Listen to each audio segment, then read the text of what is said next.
will soon complete 8 years of its functioning. The framework has worked well in maintaining macroeconomic stability even during times of extreme stress. Its embedded flexibility has withstood the pandemic-related stress, the spillovers from the war in Ukraine, and the continuing geopolitical crisis that we face today. Today, while India's growth remains strong, inflation is broadly on a declining trajectory. Strong macroeconomic fundamentals of India have also led to greater confidence in our economic prospects. Let me now turn to the decisions and deliberations of the Monetary Policy Committee meeting, which met on 6th, 7th, and 8th of August. And it goes as follows. The Monetary Policy Committee met on 6th, 7th, and 8th August. After a detailed assessment of the evolving macroeconomic and financial conditions and the overall outlook, it decided by a majority of 4:2 members to keep the policy repo rate unchanged at 6.5%. Consequently, the standing deposit facility rate remains at 6.25% and the marginal standing facility rate and the bank rate at 6.75%. The MPC also decided by a majority of 4 out of 6 members to remain focused on withdrawal of accommodation to ensure that inflation progressively aligns to the target while supporting growth. So as you can see, there is good amount of convergence between market expectations and the RBI's policies. In other words, both market expectations and RBI policies, so far as monetary policy is concerned, are well aligned. I shall now briefly set out the rationale for these decisions. Headline inflation, after remaining steady at 4.8% during April and May this year, increased to 5.1% in June, primarily driven by the food component, which remains stubborn. While the fuel group remained in deflation. The expected moderation in headline inflation during the second quarter of 24-25, that is in the second quarter of the current financial year, on account of favorable base effects, is likely to reverse in the third quarter. This is something which I had also explained in the last monetary policy meeting in June, that in the third quarter we have a substantial advantage of the base effect, which may pull down the overall inflation numbers. But going forward, that base effect will wear out. Domestic growth, however, in these circumstances is holding up well on the back of steady urban consumption and improving rural consumption, coupled with strong investment demand. Amidst this confluence of factors, the MPC judged that it is important for monetary policy to stay the course while maintaining close vigil on the inflation trajectory and the risks thereof. Resilient and steady growth in GDP enables monetary policy to focus unambiguously on inflation. It must continue to be disinflationary and resolute in its commitment to aligning inflation to the target of 4% on a durable basis.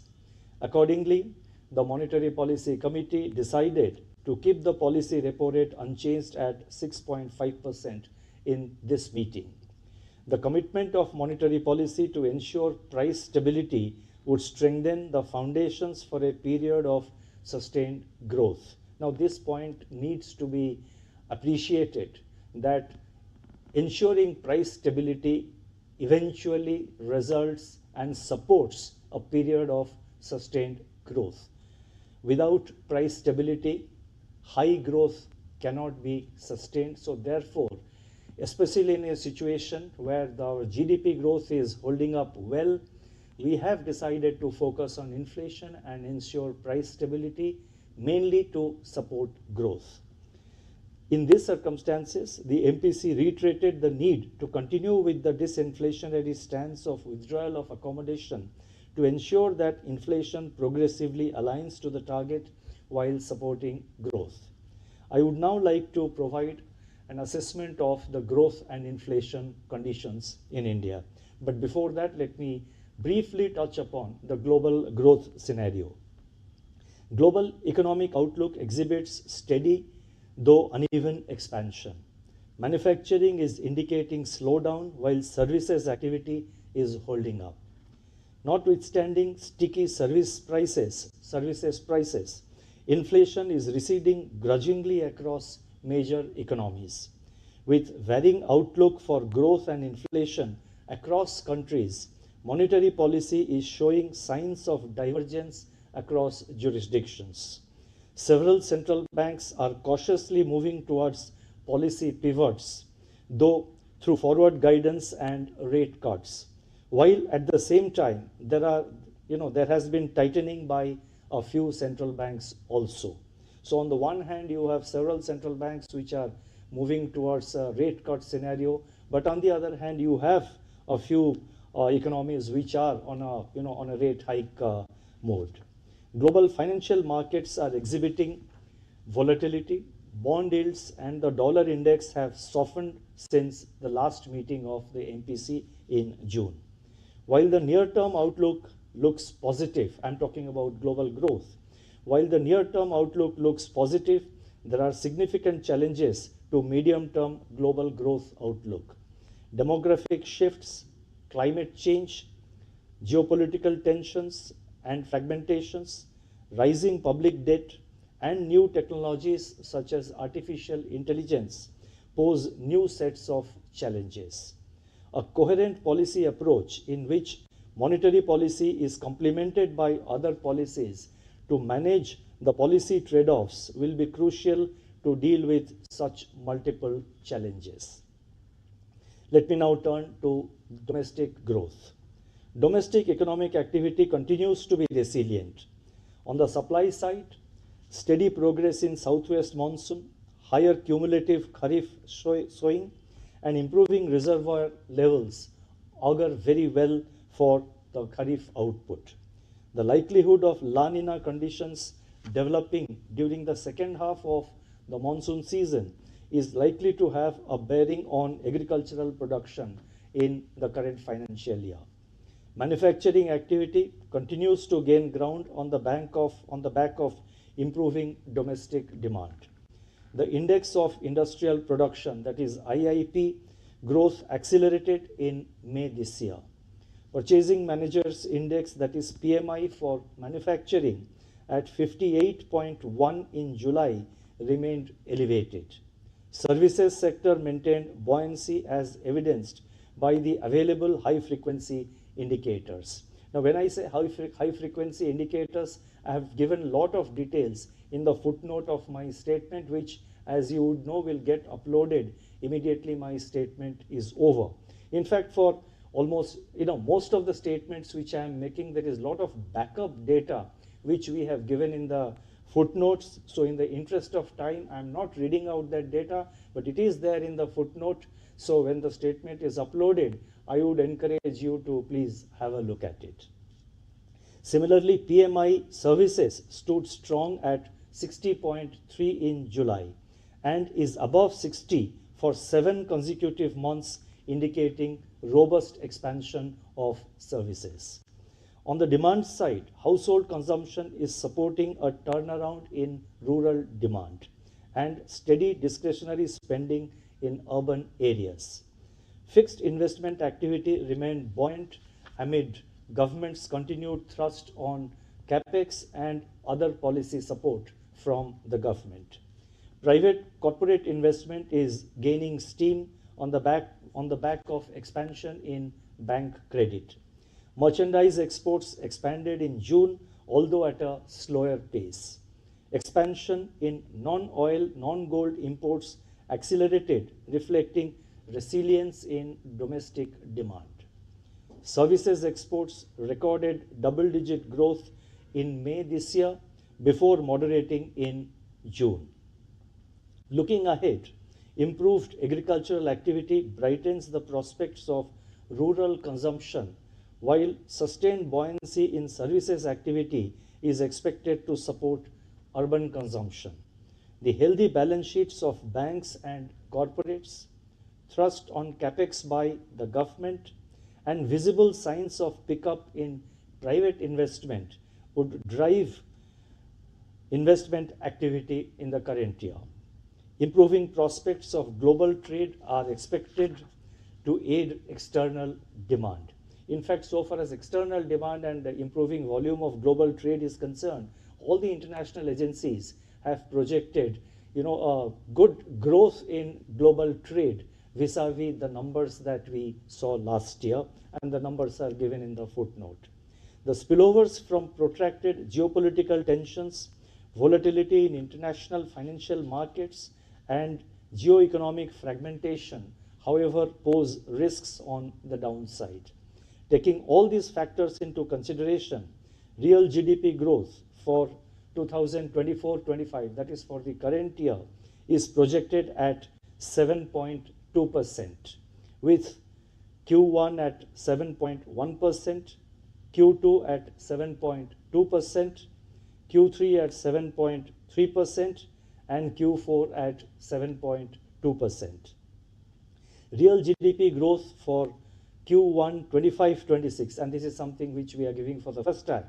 Real GDP growth for Q1 of next financial year, that is 2025-26, is projected at 7.2%. The risks are evenly balanced. Now, it may be noticed that we have slightly moderated the growth projection for the first quarter of the current financial year in relation to the projection which we gave in the previous MPC in June. This is primarily due to updated information on certain high-frequency indicators which show lower than anticipated corporate profitability, central government, general government expenditure, and core industries output. Let me now turn to inflation. Headline inflation edged up to 5.1% in June 2024 due to higher than expected food inflation. Fuel remained in deflation for the 10th consecutive month. Core inflation moderated to a historic low in the months of May and June. Food inflation, which has a weight of around 46% in the CPI basket, contributed to more than 75% of headline inflation in May and June. Vegetable prices increased sharply and contributed to about 35% to inflation in June. High inflation pressures persisted across other major food items also, details of which are given in the footnote. On the other hand, the softening in core inflation continues to be broad-based, with core services inflation touching a new low in the current CPI series during the month of May and June 2024. The high food price momentum is likely to have continued in the month of July also. Large favorable base effects, as I said earlier, may however push headline inflation downwards in July. The impact of the revision in milk prices and mobile tariffs also needs to be carefully monitored. A degree of relief in food inflation is expected from the pickup in southwest monsoon and the healthy progress in Kharif sowing. Buffer stocks of cereals continue to be above the norms. Global food prices showed signs of easing in the month of July after registering increase since March 2024. Assuming a normal monsoon and taking into account the 4.9% inflation print which has already come out so far as Q1 is concerned, CPI inflation for the current financial year, that is 2024-25, is projected at 4.5%, with Q2 at 4.4%, Q3 at 4.7%, and Q4 at 4.3%. CPI inflation for the first quarter of next financial year, that is Q1 2025-26 is projected at 4.4%. The risks are evenly balanced. Now, I have given a brief analysis of the growth scenario and also the inflation scenario so far as Indian economy is concerned. Now the question arises, what do these inflation and growth conditions mean so far as monetary policy is concerned? Let me try and answer. As stated earlier, continuing food price shocks slowed the process of disinflation in Q1 2024-25. There is also considerable divergence between headline and core inflation. This has brought to the fore the issue of how much importance should the MPC give to food inflation. Let me dwell upon this in some detail. First and foremost is the fact that our target is the headline inflation, where food inflation has a weight of about 46%. With this high share of food in the consumption basket, food inflation pressures cannot be ignored. Further, public at large understands inflation more in terms of food inflation than the other components of headline inflation. Therefore, we cannot and should not become complacent merely because core inflation has fallen considerably. Second, and equally important, is the reality that high food inflation adversely affects household inflation expectations, which have a significant impact on future trajectory of inflation.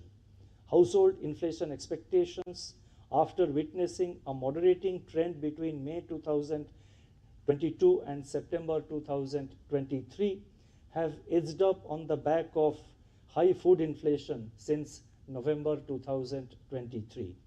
Persistently high food inflation and unanchored inflation expectations, if they materialize, could lead to spillovers to core inflation through pickup in wages on cost of living considerations.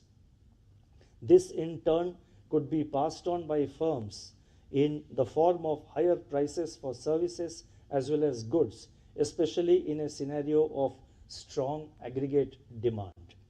Third, these behavioral changes can then result in overall inflation becoming sticky even after food inflation recedes.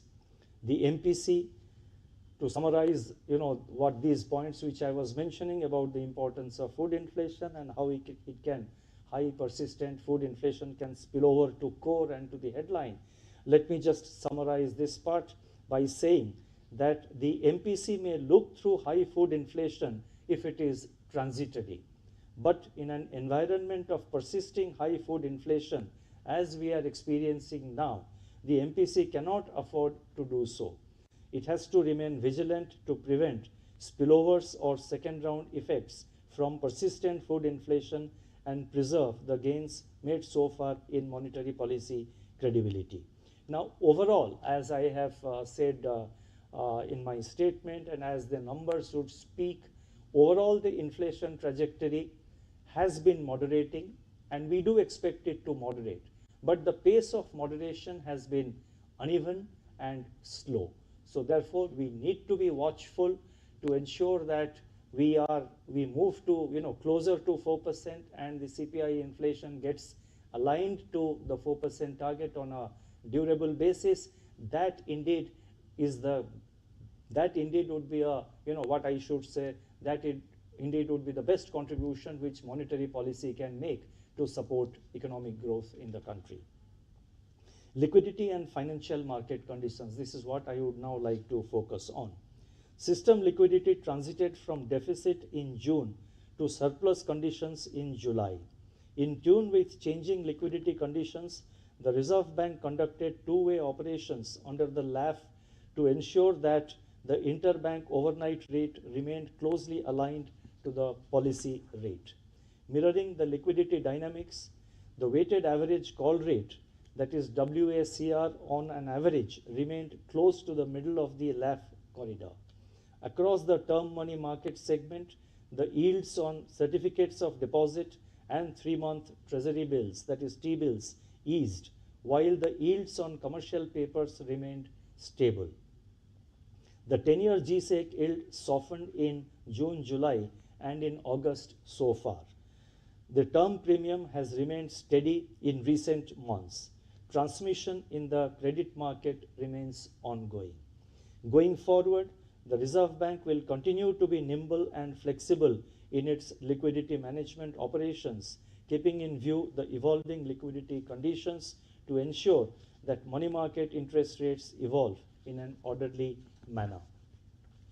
During 2024-25 up to August 7, the Indian rupee remained largely range-bound. The lower volatility of the Indian rupee bears testimony to India's strong economic and financial stability and an improving external outlook. In the last few days, global financial markets have seen turmoil on concerns of growth slowdown in a major economy, flare up in geopolitical tensions in the Middle East, and the unwinding of carry trade. These developments have implications for emerging market economies. In this context, it would be important for market participants to keep in mind the strength of India's macroeconomic fundamentals, which remain robust. India has built strong buffers that impart resilience to the domestic economy from such global spillovers. The Reserve Bank remains committed to ensure orderly evolution of financial markets in its regulatory domain. Let me turn to now financial stability. The Indian financial system remains resilient and is gaining strength from the broader macroeconomic stability. Its well-capitalized and unclogged balance sheet is reflective of higher risk absorption capacity. The NBFC sector and the urban cooperative banks also continue to show improvements. Even in such stable financial sector conditions, the emphasis cannot shift away from proactive identification of potential risks and challenges, if any. In the current context, there are four issues which I would like to highlight.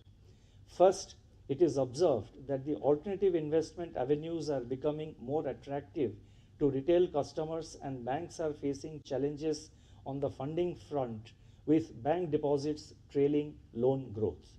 As a result, banks are taking greater recourse to short-term non-retail deposits and other instruments of liability to meet the incremental credit demand. This, as I have emphasized elsewhere, may potentially expose the banking system to structural liquidity issues. Banks may therefore focus more on mobilization of household financial savings through innovative products and service offerings and by leveraging fully on their vast branch network. It is the first point which I wanted to highlight in the context of the financial sector. You see, as I mentioned a little while ago, the overall financial sector continues to be healthy and stable. As the regulator of certain segments of the financial sector, it's our responsibility to point out the possible or the potential areas where risks may come up. And it's our responsibility to just suggest to the banks, to the NBFCs and other financial institutions to be extra careful and to keep extra vigil on certain aspects, which is not a problem at the moment, but if unattended, can become a problem at a later stage. But so far as the current scenario is concerned, and so far as the overall financial sector outlook is concerned, I would like to again reiterate and re-emphasize that India's financial sector remains stable and healthy. Now, in this context, the second point which I would like to mention is that the sectors in which preemptive regulatory measures were announced by the Reserve Bank in November last year have shown moderation in credit growth. However, certain segments of personal loans continue to witness high growth. Excess leverage through retail loans, mostly for consumption purposes, needs careful monitoring from macroprudential point of view. It calls for careful assessment and calibration of underwriting standards as may be required, as well as post-sanction monitoring of such loans. Most of the banks are doing it, but we need to constantly re-emphasize this point. The third issue that is attracting our attention is home equity loans or top-up housing loans, as they are called in India, which have been growing at a brisk pace. Banks and NBFCs have also been offering top-up loans on other collateralized loans like gold loans. It is noticed that the regulatory prescriptions relating to loan to value, that is LTV ratio, risk weights and monitoring of end use of funds are not being strictly adhered to by certain entities. I repeat, certain entities. Such practices may lead to loan funds being deployed in unproductive segments or for speculative purposes. Banks and NBFCs would therefore be well advised to review such practices and take necessary remedial action. Fourth, recently there was an unprecedented outage globally which affected businesses in many countries. The outage demonstrated how minor technical change, if it goes haywire, can wreak havoc on a global scale. It also showed the fast-growing dependence on big techs and third-party technology solution providers.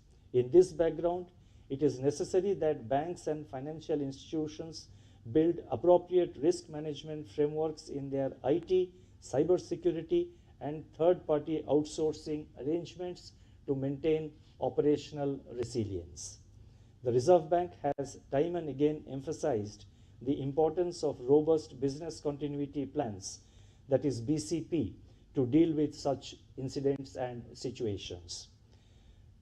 Now I would like to focus on the external sector. India's current account deficit moderated to 0.7% of GDP in 2023-24 from 2% of GDP in 2022-23 due to a lower trade deficit and robust services and remittances receipts. In the first quarter this year, that is in the first quarter of 24-25, merchandise trade deficit widened as imports grew faster than exports. Buoyancy in services exports and strong remittance receipts are expected to keep the current account deficit within sustainable level in Q1 24-25. We expect current account deficit to remain eminently manageable during the current financial year.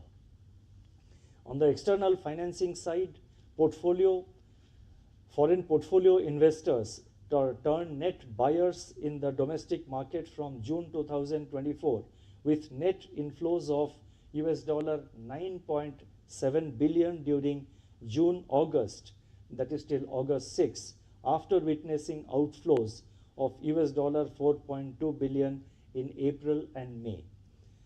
Foreign direct investment, that is FDI flows, picked up in 2024-25 as gross FDI rose by more than 20% during April and May 2024, while net FDI flows doubled during this period compared to the corresponding period of the previous year. External commercial borrowings moderated during April-June in the current financial year, while non-resident deposits recorded higher net inflows during April-May compared to the previous year. India's foreign exchange reserves, this is something worth noting, India's foreign exchange reserves reached a historical high of $675 billion as of August 2nd, 2024. Overall, India's external sector remains resilient as key indicators continue to improve. We remain confident of meeting our external financing requirements confidently. Now, there are certain additional measures. There are 5 of them, and I would like to announce them quickly. First relates to